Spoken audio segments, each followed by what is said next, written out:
There he is. Hello, Kevin. Morning. How are you? I'm fine. That was a long intro. It reminded me of the morning when you blamed the dog for weeing on your mattress. Oh, that was awful. Don't. Oh, my word. The dog did wee on my mattress.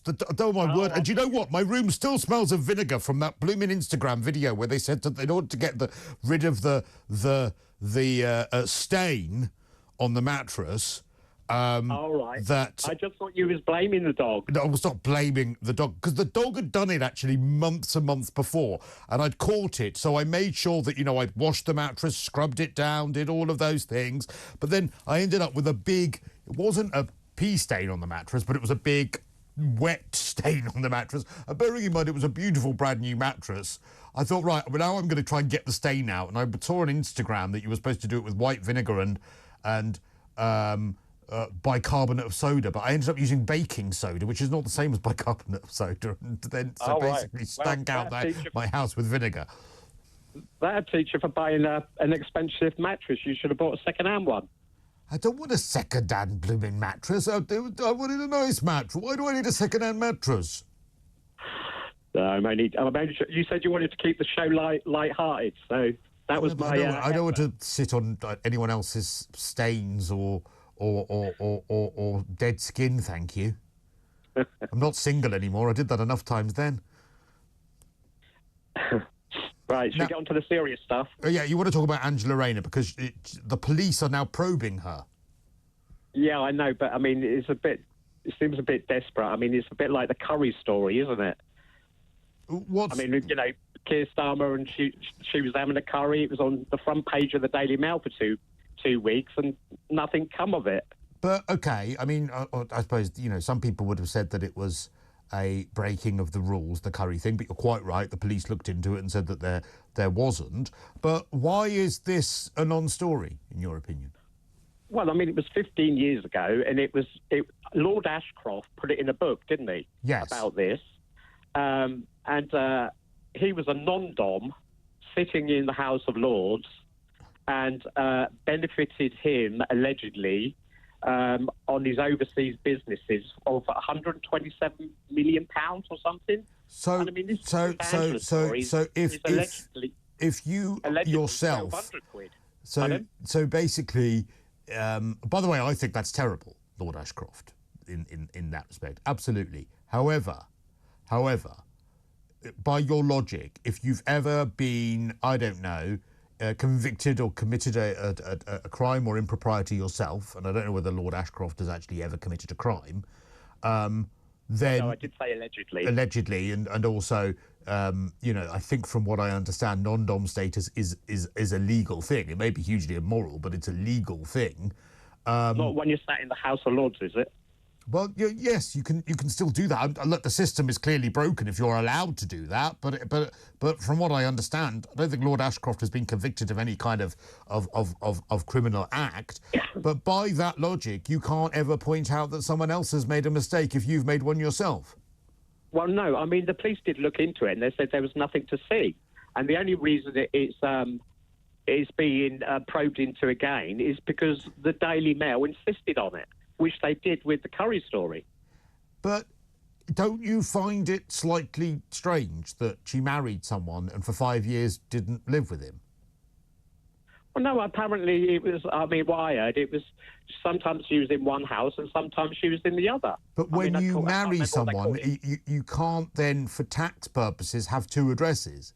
If you are married, there are only very specific circumstances in which that is the case, i.e. if you separate from someone. You can't generally do that if you are married to someone in a marriage with them.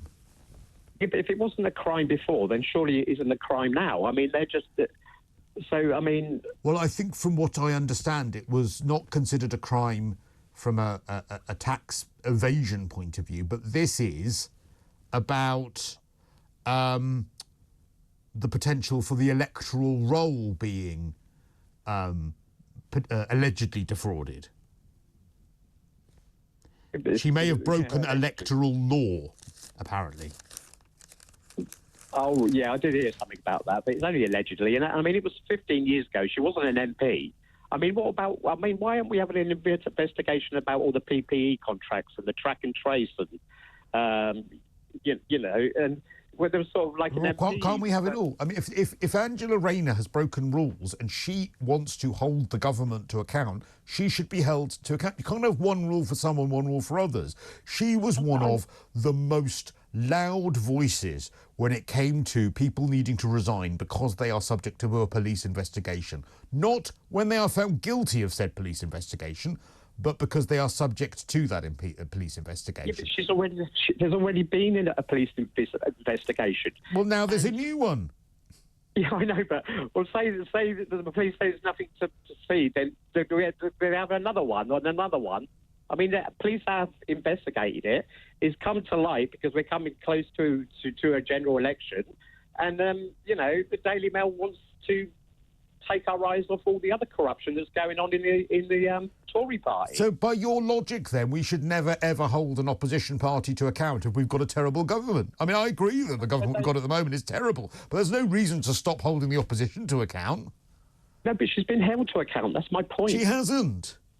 She has. So do you think the police have got time to just investigate because the Daily Mail have asked them to?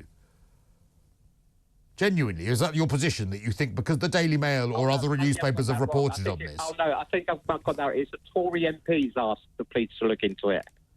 Well, do you think that they would do that just because they've been asked? They would say, well, sorry, we've looked into this before.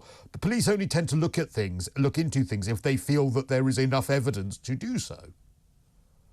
Now, you're quite right. It might turn out that they say there's nothing to this.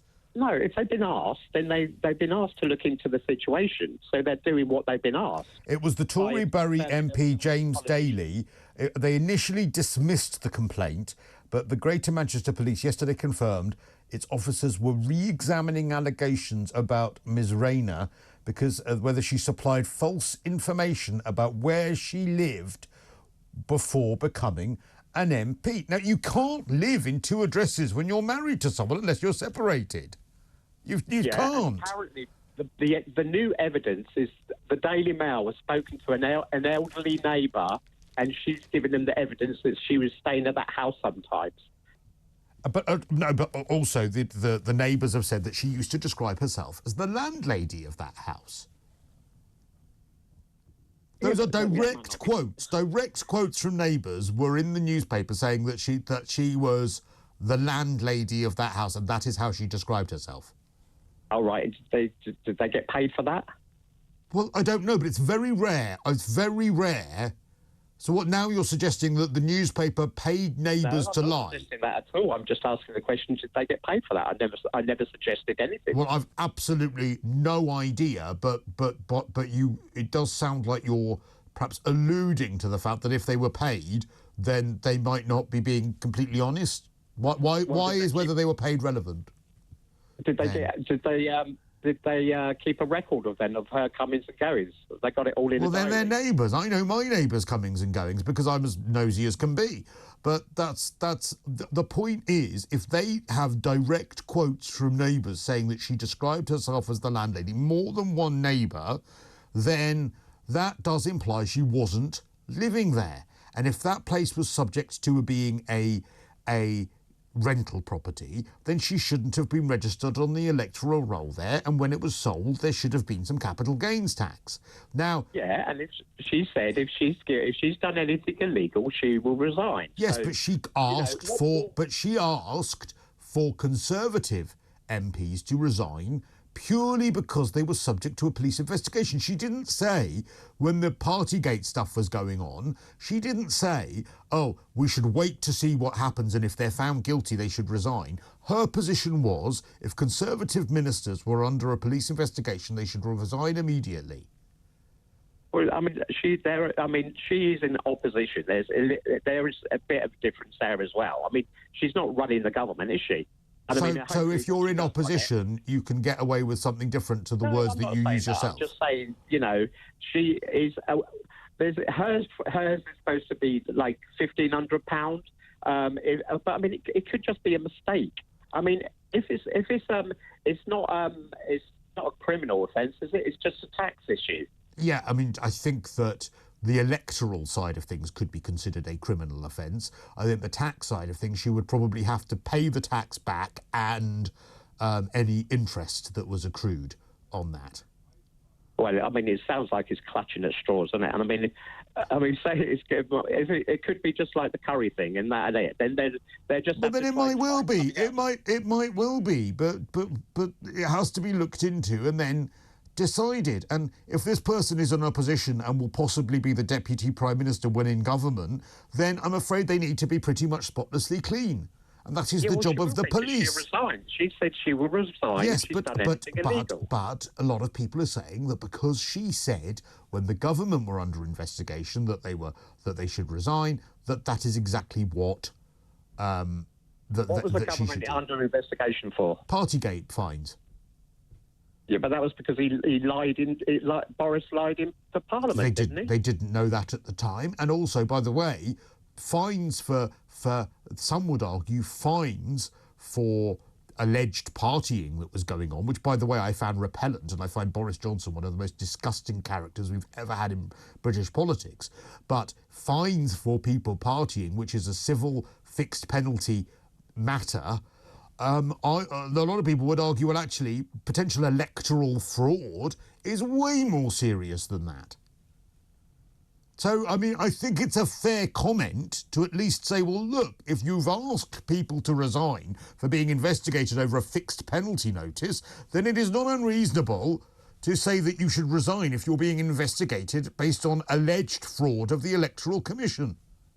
What did she do? She just put a different address in. Is that it? She wasn't allegedly living at the address where she was registered to vote, which they take very seriously. Well, Sorry, I mean, if it's good for the goose.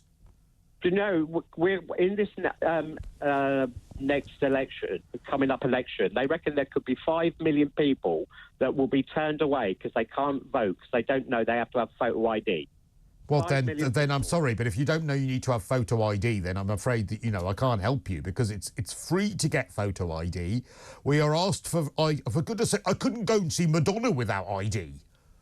I mean, for goodness sake, so I'm sorry, an election is probably a little bit more important, well, not to me, but a little bit more important than a Madonna concert. Sadiq Khan, the repellent little runt. Oh, God, now I've mentioned him. I'm going to have to mention all of the candidates, aren't I?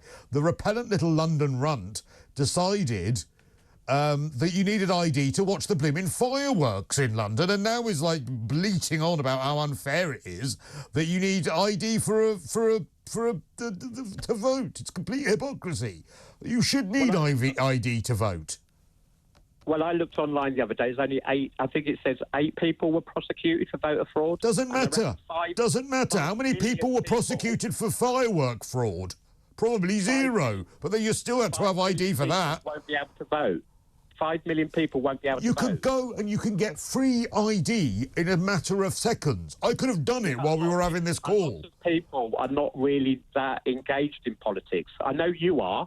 I am as well. But some people don't really take much notice of that. And also, something like there's like 12 or 13 different elderly things you can use, like Oyster cards or bus cards. But if you're young, I think there's 2. Yeah, because if you are older and you needed an Oyster card for your free travel as an elderly person, you have to use ID to get that. Whereas if you are under 16 getting free travel, if you're a younger person getting free travel, you don't need ID for that. So there is a different threshold for those. What, 16 to 2? Say that again? 16. There's 16 different types of ID. Well, when you're older, you tend to have more ID. Because you're older. But also, if you are young and then you're worried about that, then go online and get a free ID. You can get free ID immediately. It takes 10 seconds. Yeah, but Jacob Rees-Mogg admitted photo ID was brought in to stop people voting Labour. Well, that I don't know. I mean, I'm not Jacob Rees-Mogg. I don't know what he says, but I imagine an awful lot of nonsense comes out of his mouth, so I'm not sure I'd listen to him over a trained dog, to be honest. But all I will say is I do not think it is unreasonable, when you consider how important elections are, that you have a form of ID. You need a form of ID for so many things nowadays. It is not unreasonable to ask for one, and for the government in return for that to say, we will provide it to you for free. And if you need ID for fireworks, if you need ID to get into a Madonna concert, well, then I tell you what, you can jolly well need ID in order to go and vote. You don't need it for postal votes. Well, I'm sure that you need to then perhaps be registered at the address where the postal vote is sent to. Oh, addresses are quite important when it comes to the electoral register then, aren't they, Kevin?